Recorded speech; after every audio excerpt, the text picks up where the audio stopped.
दोस्तों कल का वीडियो अगर आपने देखा होगा जिसका थंबनेल था बी अलर्ट टुमारो, जो मैंने आज के लिए कहा था, और आज देखिए बैंक निफ्टी और निफ्टी दोनों ही नीचे की तरफ आ गए हैं। यही मैंने कल एनालिसिस दिया था कि बैंक निफ्टी में कप एंड हैंडल का रिवर्स पैटर्न बना है, मतलब रिवर्स कप एंड हैंडल का पैटर्न बना है और इसके गिरने के चांसेस बन रहे हैं। तो आज हमने तकरीबन 450 से ज्यादा पॉइंट का फॉल बैंक निफ्टी में देखा है। आज के वीडियो में बात करेंगे कि कल बैंक निफ्टी और निफ्टी में ट्रेड कैसे कर सकते हैं, और एक उस स्टॉक की बात करूंगा जो मुझे फंडामेंटली या पोजिशनली अच्छा लग रहा है आने वाले कुछ दिनों के लिए। दोस्तों कल के वीडियो में मैंने एक शेयर पर अपना एनालिसिस दिया था, EMIL electronic smart India limited. मैंने कहा था ये शेयर मुझे पोजिशनली अच्छा लग रहा है। कल की इसकी क्लोजिंग थी 115 रुपए 50 पैसे के आसपास, और मैंने कहा था कि आने वाले दिनों में इसमें 128 से लेकर 135 तक के टारगेट अचीव हो सकते हैं। और आज उस शेयर ने 125 रुपए 50 पैसे के हाई को टच किया है। अगर आपने वो वीडियो नहीं देखा है तो वीडियो को जाकर चेकआउट कर सकते हैं। अब कल के लिए मुझे बैंक निफ्टी और निफ्टी फिर से वीक दिखाई दे रहे हैं, क्योंकि बैंक निफ्टी ने अपना एक लेवल तो अचीव किया है, 44,200 के लेवल को उसने एक बार टच किया है, और निफ्टी ने 19,412 के आसपास के लेवल को टच किया है। नेक्स्ट वीक के लिए अगर बैंक निफ्टी 44,000 के लेवल को ब्रीच करता है, जिसके ब्रीच होने की संभावनाएं थोड़ी बन रही है, हालांकि वहां पर थोड़ा से बायर और सेलर के बीच में फाइट होने वाली है,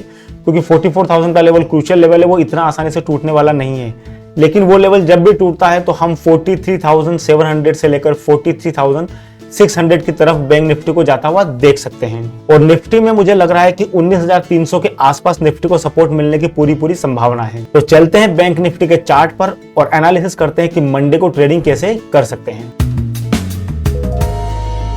तो दोस्तों अभी हम हैं बैंक निफ्टी के डेली चार्ट पर। यहां पर क्लोजिंग हमें मिली है 44,199 की, और ये कल के मुकाबले तकरीबन 343 पॉइंट माइनस में जाकर बंद हुआ है। देखिए कल के वीडियो में मैंने यही कहा था कि यहां पर ये नेकलाइन बनी है और ये नेकलाइन टूटने की पूरी संभावना है, जो आज ब्रेक हो गई है। अब हमारे लिए आने वाले दिनों में ये जो नेकलाइन का लेवल है, यानी कि 44,500, ये रेजिस्टेंस का काम करने वाला है। तो आने वाले दिनों में आपको इसको वॉच करना है, और इस लेवल पर बार बार हमें प्रॉफिट बुकिंग देखने को मिल सकती है। बार बार इस लेवल से मार्केट नीचे आने की कोशिश कर सकता है। ये हमारे लिए अपर साइड का लेवल हो गया for the moment. Now the down side हमारे लिए है 44,000 का कवच। अगर ये लेवल ब्रेक होता है तो फिर हम बैंक निफ्टी को 43,700 से लेकर 43,600 की तरफ जाता हुआ देख सकते हैं आने वाले दिनों में। देखिए बैंक निफ्टी जिस मोड़ पर खड़ा है, ये मोड भी एक सपोर्ट का लेवल हो सकता है। इसीलिए मैं कह रहा हूं कि 44,000 का लेवल क्रूशियल लेवल है बैंक निफ्टी के लिए, क्योंकि यहां पर हमने बैंक निफ्टी को बार बार रेजिस्टेंस लेते हुए देखा है और बैंक निफ्टी बार बार यहां से गिरा है, और जब बैंक निफ्टी ने इसको ब्रेक किया था तब बैंक निफ्टी ऊपर की तरफ निकल गया था। तो अभी हम जिस लेवल पर खड़े हैं 44,000 से लेकर 44,200 का लेवल, ये काफी क्रूशियल लेवल है बैंक निफ्टी के लिए।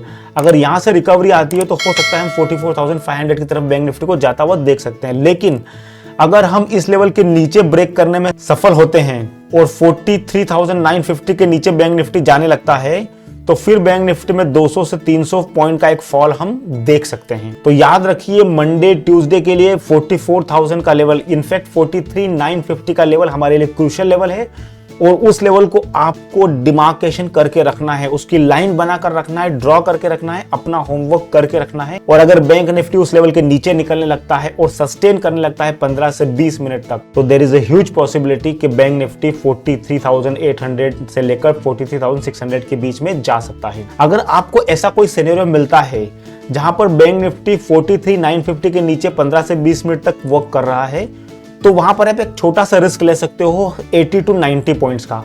मतलब ये कि अगर आप वहां पर शॉर्ट की पोजीशन बनाना चाहते हो तो 44,050 के लेवल को एक स्टॉप लॉस के रूप में रख सकते हो, और 50 to 80 पॉइंट्स के स्टॉप लॉस के साथ काम कर सकते हो, जहां पर टारगेट बन सकते हैं 43,800 से लेकर 43,700-600 के आसपास के लेवल। याद रखिए अगर हम इस जोन में फिर से जाते हैं तो फिर बैंक निफ्टी और नीचे जा सकता है। 43,600 का एक लेवल अगला लेवल होगा बैंक निफ्टी के लिए। आप चलते हैं बैंक निफ्टी के 30 मिनट्स के चार्ट पर। जिस तरह से मार्केट कंटिन्यूअसली गिरता हुआ आ रहा है, यहां पर इस ट्रेंड लाइन को हम फॉलो कर सकते हैं, और जब तक बैंक निफ्टी इस ट्रेंड लाइन को फॉलो कर रहा है बैंक निफ्टी में वीकनेस बनी रहेगी। बैंक निफ्टी में जो क्रूशियल लेवल निकल कर आ रहा है वो है 44,000 के आसपास का। तो जैसा कि मैंने कहा, अगर बैंक निफ्टी मंडे के दिन इस लेवल के नीचे निकलने लगता है, 44,000 के आसपास या उसके नीचे निकलने लगता है, तो आप 4450 से लेकर 4470 के स्टॉप लॉस के साथ शॉर्ट की एक पोजीशन बनाई जा सकती है, बशर्ते बैंक निफ्टी 15 से 20 मिनट इस लेवल के नीचे वर्क करना चाहिए, 44,000 के नीचे। और इस लेवल पर जब आप ट्रेड लेते हैं तो आपके लिए पहला टारगेट होगा 43,800 का। ये जो लेवल है, ये लेवल पहला टारगेट होगा और इस लेवल के ब्रेक होने के बाद हम 43,600 के आसपास भी जा सकते हैं। लेकिन अगर बैंक निफ्टी ऊपर की तरफ 44,500 की तरफ जाने की कोशिश करता है तो ये लेवल एक रेजिस्टेंस का काम करेगा और यहाँ पे मार्केट में बार बार प्रेशर देखने को मिल सकता है। 44,500 से लेकर 44,600 का वो जोन है जहां पर बैंक निफ्टी को इमेंस प्रेशर देखने को मिल सकता है। इस लेवल को आपको हमेशा याद रखना है। और अगर बैंक निफ्टी ऊपर जाने की कोशिश करता है तो मैं ये सलाह दूंगा कि जब तक बैंक निफ्टी 44,500 के ऊपर सस्टेन नहीं करने लगता है तब तक बैंक निफ्टी में हमें कोई ट्रेड नहीं लेना है ऊपर की साइड का, यानी कि बाई साइड में, क्योंकि यहाँ पर उसको रेजिस्टेंस फेस करना पड़ सकता है और नई तेजी तभी बनेगी जब 44,500 के ऊपर हम आते हैं। और अगर इस लेवल को हमने ब्रेक किया ऊपर की तरफ तो 44,800 के लेवल के आसपास हमें वहां पर एक और रेजिस्टेंस देखने को मिल सकता है। तो अगर बैंक निफ्टी 44,550 के ऊपर निकलता है तो यहां पर एक बाइंग साइड का पोजीशन बनाया जा सकता है जिसके टारगेट्स होंगे 44,800 के आसपास। अभी चलते हैं निफ्टी के चार्ट की तरफ। सो दोस्तों, यह है निफ्टी का डेली चार्ट। क्लोजिंग है 19428 के लेवल पर और एक कल के मुकाबले 115 पॉइंट माइनस में जाकर बंद हुआ है। याद रखिए, निफ्टी 0.6% डाउन था जबकि बैंक निफ्टी 0.77% डाउन था। तो निफ्टी में वीकनेस बैंक निफ्टी से कम है, इस बात को याद रखिए। इस बात को इसलिए याद रखना है कि जब भी रिकवरी की पोजीशन बनेगी, रिकवरी का माहौल बनेगा तो निफ्टी में रिकवरी ज्यादा तेज आने के चांसेस हैं।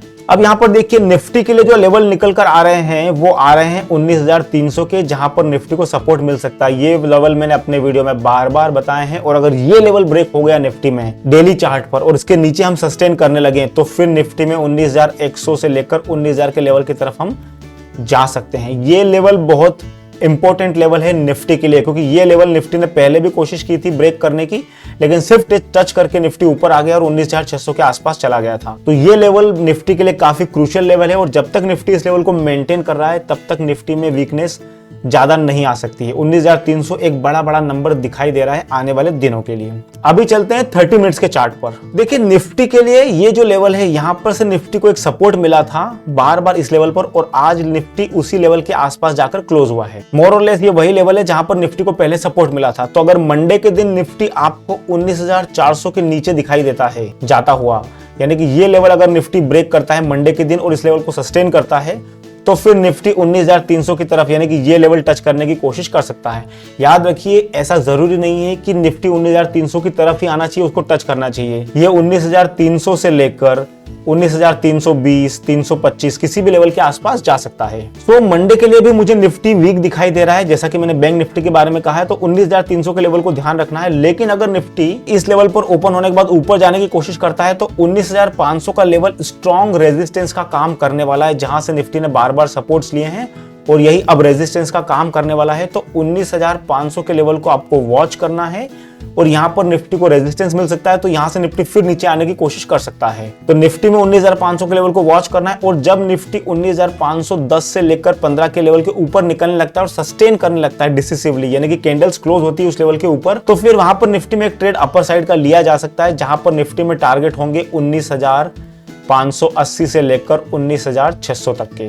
दोस्तों याद रखिए, अगर मार्केट में पैसा बनाना है, डे ट्रेडिंग में पैसा बनाना है, तो आपको होमवर्क करना जरूरी है। एक दिन पहले होमवर्क कीजिए, लेवल्स मार्क करके रखिए और उस लेवल्स के हिसाब से ही अपना ट्रेड लीजिए। जब तक लेवल्स नहीं अच्छी होते तब तक ट्रेड नहीं लेना है। चलिए अब चलते हैं नेक्स्ट सेक्शन में और वहां पर बात करेंगे उस एक स्टॉक की जो मुझे अच्छा लग रहा है आने वाले दिनों के लिए।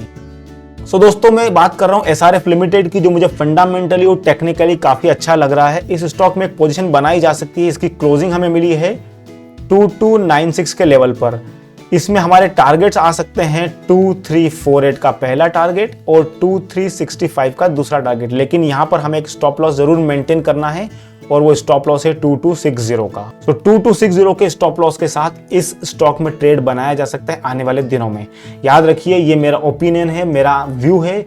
आप किसी भी तरह का ट्रेडिंग अगर करते हैं तो आपको फाइनेंशियल एडवाइजर की हेल्प लेना जरूरी है। तो friends, I hope you like this video, you enjoyed the analysis. अगर वीडियो पसंद आया है तो वीडियो को लाइक कीजिए, अपने फैमिली और फ्रेंड के साथ शेयर कीजिए, और अगर चैनल अभी तक सब्सक्राइब नहीं किया है तो इमीडिएटली सब्सक्राइब कर दीजिए। मिलते हैं ऐसे ही एक और नॉलेजेबल वीडियो में, तब तक के लिए गुड डे, जय हिंद, वंदे मातरम।